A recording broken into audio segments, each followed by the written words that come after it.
मधली सुट्टी पुन्हा एकदा मस्त गावे हसावे झुलावे खुलावे किती वाटते उतरून ओझे वयाचे चलारे पहा कोवळे ऊन बोलावते वर्षांचे पूल आज ओलांडून ये आल्याड घे तुला हवीच मधली सुट्टी.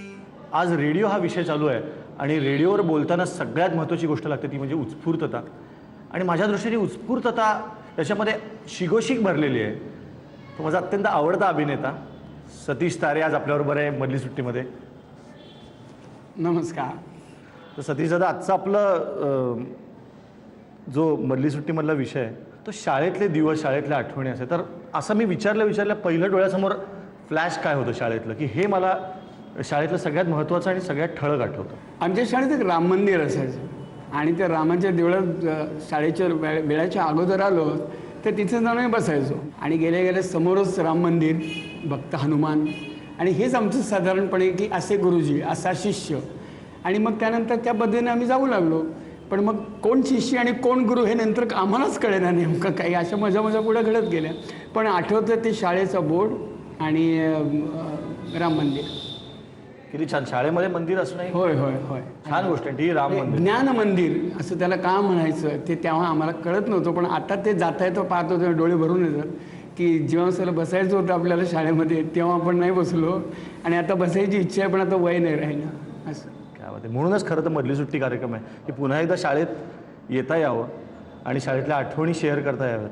पण आत्ता जसं तू आहेस किंवा खूप गंभीर असं असतोस आणि एकदम असं एक टाकतोस हळूच आणि मग असं लक्षात येतं की नाही राहायचं हा फार परफेक्ट टायमिंगला परफेक्ट पडला याचा.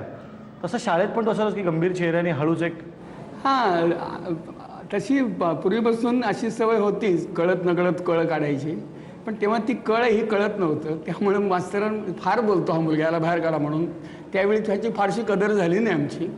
आणि पण पहिल्यापासून टायमिंगनी बोललं, पण टायमिंग हा शब्दही माहीत नव्हता आम्हाला. त्या क्षणी मला ते सुचलं म्हणून मी बोलायचो. मी कोणाची नक्कल करताना सो मी त्याच पद्धतीने करायचो. पण नाही, पण एखाद्याच्या ठळक कुठली आठवण आहे का की ह्या सरांची मी नक्कल करताना त्याच सरांनी पकडलं किंवा ही माझी सगळ्यात पॉप्युलर नक्कल होती शाळेतली? नक्कल अशी नाही केली मी कधी. पण मी भूगोलामध्ये 2 धडे होते, इग्लू, रेंडियर, एस्किमो. ही माणसं का आहेत आणि का त्रास देतात हे मला कधीच सुचलं. कुठे कोण राहायचं. बरं, आता साधा वाटणारा प्रश्न त्यावेळी इतका मोठा वाटायचा की कोकणातली घरांचे छप्पर हे नेहमी उतरते का असते. आता त्या बाल डोक्याला जेव्हा सिमेंट कमी असेल, विटा कमी असतील, पण असं काही आवड असते असं आवड ना. तर कोण कोणास म्हणाले हा इतिहासात मला न आवडणारा असायचा. म्हणू दे ना, कोणाला काही म्हणू दे ना. जसं आपल्याला काय म्हणायचं आहे. बरं, आईबाबांनी सांगितलं कोणी काही म्हटलं तरी आपण काही म्हणायचं नाही.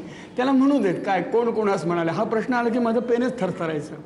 गाळलेल्या जागा नेमकी आपल्याला येत नाही ती जागा कशी हे मोकळी सोडतात. मला आश्चर्य कधी हे कसं काय सुचतं नाही. शाळेमध्ये परफॉर्मन्स गॅदरिंगला सहभाग अगदी अगदी. म्हणजे असे काही धन्यवाद मित्र होते की आज ते मोठ्या पदावर. मला आनंद वाटतो की कुठला पिरियड ऑफ आहे आणि आता मला कुठल्या पिरियडसाठी उभं करायचं आहे हे त्यांचं आधीच ठरायचं.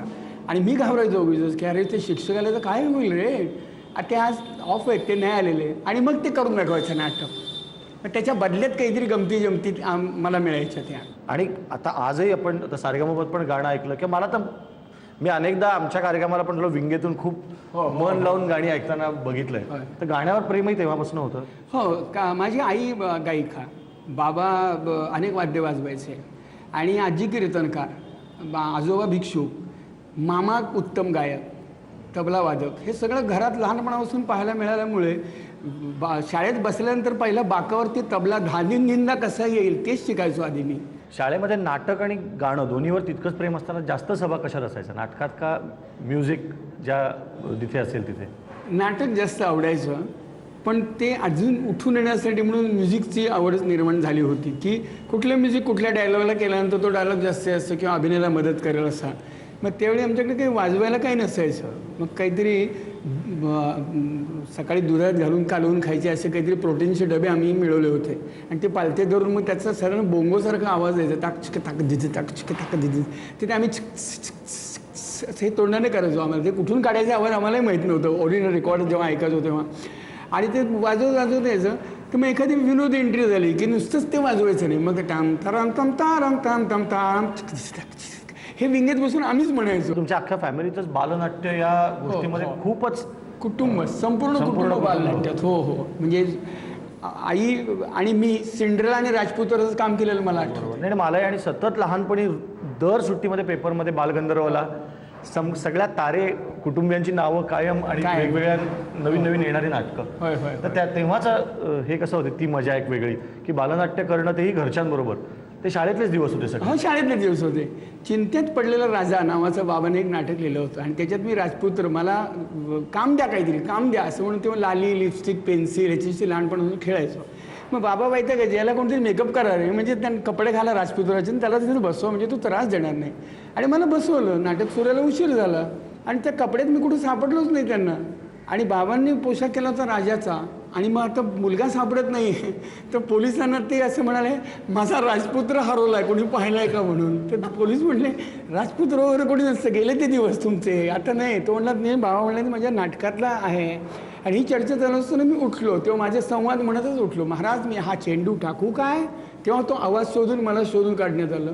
तेव्हा अनेक सरदार जरगदार शिपाई हवालदार पोशाख त्यांचे कोतवाल्यांचे कपडे घालून मी आतमध्ये झोपलो होतो एंट्रीच्या वेळी. ही माझी पहिली एंट्री की माझा सीन होऊन गेला होता, म्हणजे खरी एक्झिट होती ती. माझी पहिली एंट्री झाली तिथे. आणि गाणं होतं चॉकलेट खाणार राजा नाटकामध्ये, ते गायलेलं पहिलं गाणं होतं. 2 ओळींचं होतं ते गाणं. ते पण ते तेव्हा शाळेतले मित्र यायचे सगळे नाटक वगैरे बघायला कौतुकाने. हो, यायचं नाही आपल्या वर्गातल्या. तेव्हा पास देणं, म्हणजे मला नाटकाचा पास मिळालेला आहे, ही फार कौतुकाची गोष्ट असायची की मला त्यांनी पास दिला नाटकाचा. त्या काळामध्ये आता जसं तू उल्लेख केलास की मित्र पासेस घेऊन नाटकाला यायचे, हो, त्यापैकी काही मित्रांनाच आपण इथे बोलूया, कारण तुझ्या शाळेतल्या दिवसांमध्ये त्यांचाही तितकाच महत्त्वाचा सहभाग आहे. तर मला खूप आवडतं की अनेक कलाकारांचे मित्र कसे होते हे प्रेक्षकांना दाखवायला आपण त्यांना बोलू. नक्की.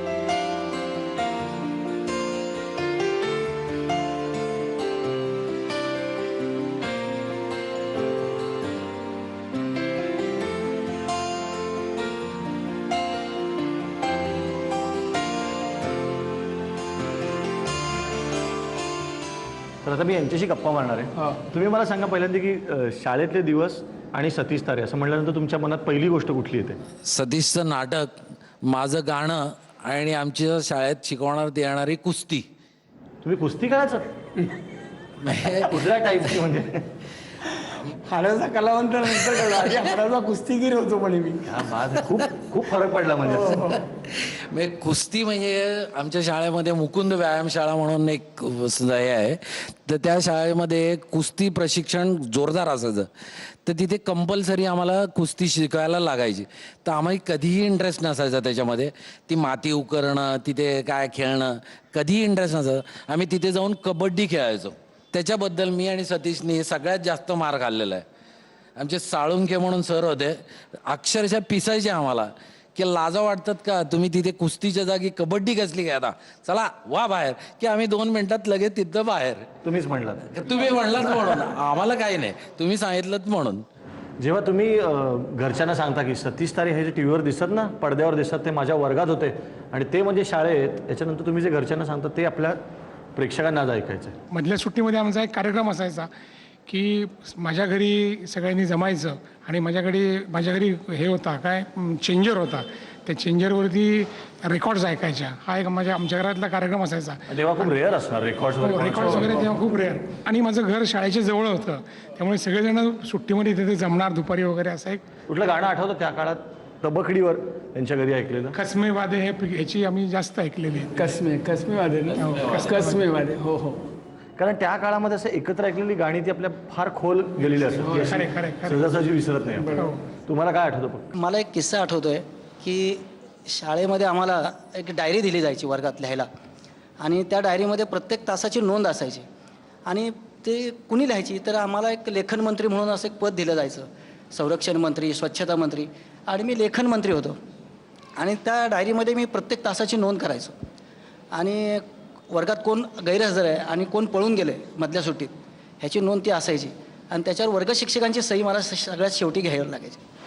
सतीशच्या घरी नाटक कंपनी असल्यामुळे तो वरच्यावर दांडाही मारायचा आणि मधल्या सुट्टीतनं घरी जायचा. त्याला आईची आणि बाबांची खूप आठवण यायची, तो घरी जायचा निघून. आता माझी पंचायत, हा तर माझा मित्र आणि त्याचं नाव मी डायरीत कसं लिहायचं. की खरं त्या आणि त्या वयाच्या मानाने हे फार मोठं टेन्शन आहे. आणि मग ते मी लिहायचो. एक दिवस काय झालं, लागोपाठ त्याची नावं त्या डायरीमध्ये लिहिली गेली आणि ह्या पठ्ठ्यानी ती डायरीच घरी पळून नेली. क्या बात. माझी पंचायत, मी इतका घाबरून गेलो. नार आहे का सुराग. नाळ बसेगी बासरी वगैरे. मुख्याध्यापक आता माझी हजेरी घेणार की ती डायरी कुठे आहे आणि ती काय नष्ट झाली.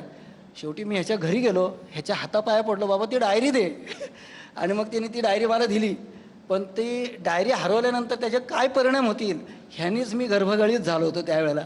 असे छोटे छोटे किस्से आमचे त्यावेळेला होऊन गेले. पण ते कसं आहे, आता आपल्याला कदाचित आत्ताच्या नकाशात फार छोटे वाटतात, पण त्या काळी तो सगळ्या जीवनमरणाचा प्रश्न झालेला असतो. आणि घरची आठवण यायची तेव्हा पळून जायचो. हे अगदी म्हणजे ह्याच्यामुळे मी वाचलेलो आहे. ते मला माहिती आहे. आपण अनेक कार्यक्रमात जेव्हा आपण एकत्र असतो आणि मी एखादं गाणं आईविषयीचं किंवा असं कुटुंब या विषयावरची जेव्हा चर्चा होती तेव्हा तुझे डोळे मी अनेकदा पाणवलेले बघितलेत खरंच. आणि ते मला असं वाटतं तो जो इनोसन्स होता की मला आईबाबांची आठवण येते म्हणून मी घरी जातो, हा तेव्हा कदाचित शाळेला मारलेली दांडी असते, पण ती कुठेतरी तो हळवेपणा किंवा ती अटॅचमेंट पण असते. करेक्ट.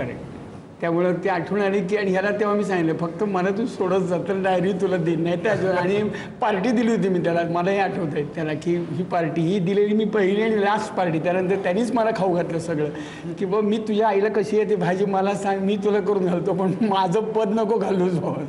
कुठली भाजी. बटाट्याची काचऱ्याची भाजी. बटाट्याच्या काचऱ्या आणि शिरा हा आमचा नित्यनेमाचा कार्यक्रम. मधल्या सुट्टीत माझं घरी समोरच होतं शाळेच्या. घंटा झाली की आम्ही घरी जायचो आणि शिरा, बटाट्याच्या काचऱ्या हे पदार्थ आम्ही घरी बनवायचे 30 मिनिटाच्या त्या कालावधीत सुट्टीत.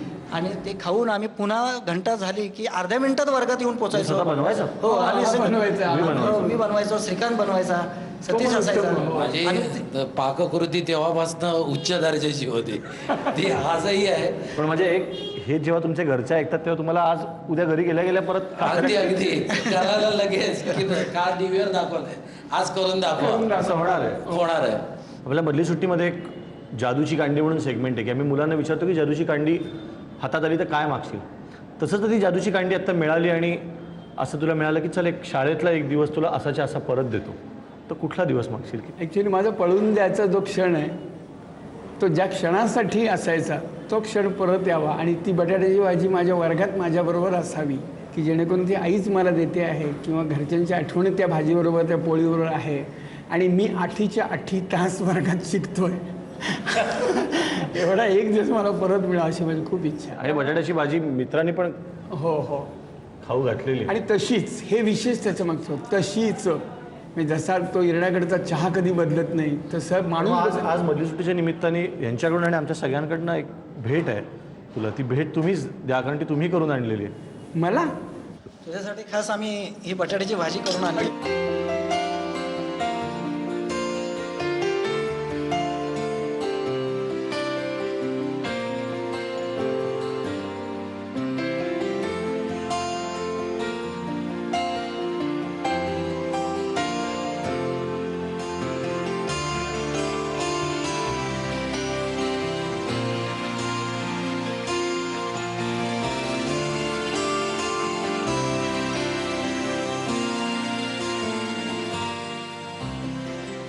फार धमाल करत होता. त्या 28 मिनिटामध्ये आमचं जग म्हणजे बाबांच्या भाषेत सांगायचं तर परिरणीचं जग असायचं. ती कांडी फिरवलं जसं तू म्हटलं स्वतः पटकन असं फिरवावं आणि सगळं असं स्वतःसाठी असं सगळं मागं फिरावं आणि पुन्हा सगळे तरी दिवस आहे एवढं मात्र नक्की वाटतं.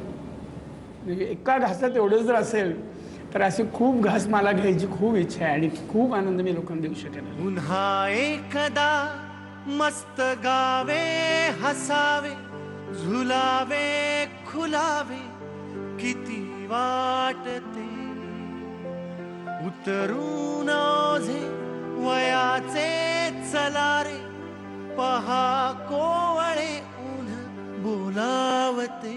ही मधली सुट्टी एका क्षणापुरती नाही आहे, त्या आठवणींची मधली सुट्टी आहे. आज सतीश तारेंच्या आठवणी आपण सगळे बघतोय आमच्या गप्पा चालूच राहतील, कारण या आठवणी फक्त काही क्षणापुरत्या शेअर केल्या, पण त्या आठवणी कायमच जाग्या होत असतात. दरवेळेला आपण जेव्हा कपाट उघडतो आणि कुठेतरी आतमध्ये आपलं प्रगती पुस्तक दिसतं, शाळेतला जुना डबा दिसतं, कंपॉस दिसतं, तेव्हा तुम्ही तुमच्या आठवणी काढा.